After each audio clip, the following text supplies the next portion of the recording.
Namaste. Hello friends. In this video, you will see how I am using these colorful small paper boxes as utility boxes to store my crystal pendants.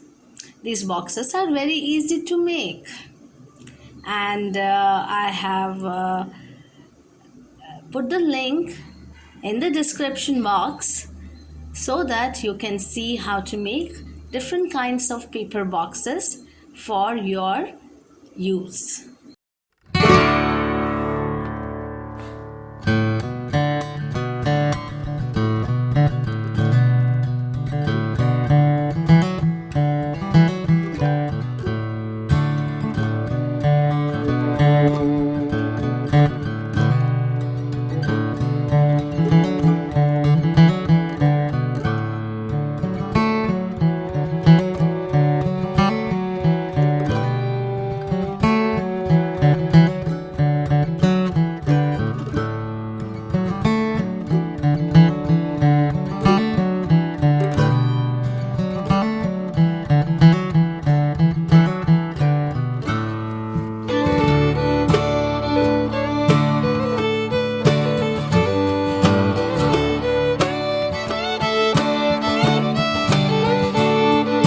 We have come to the end of the video. Thanks for watching. Until next time. Bye.